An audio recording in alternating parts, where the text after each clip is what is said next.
Check in हुए तो थोड़ा सा इशू आया रूम को लेके कुछ, लेकिन वो बाद में सॉर्ट आउट हो गया। और जितना भी था ओवरऑल आपका बहुत अच्छा एक्सपीरियंस रहा, बहुत मजा आया, टीम ने बहुत इंजॉय किया, स्पेशली आपकी पूरी सारी एमिनिटीज हमने यूज करी हैं। और ओवरऑल आपका स्टाफ बहुत सपोर्टिव रहा, जैसे ऐसे जो भी हमारी डिमांड्स नहीं तो वो फुलफिल करते रहे। बाकी टीम का एंजॉयमेंट तो आपने देख लिया, मतलब खुद परेशान हो गए थे।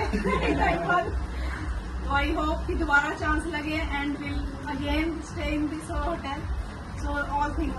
ये चीजें हैं That was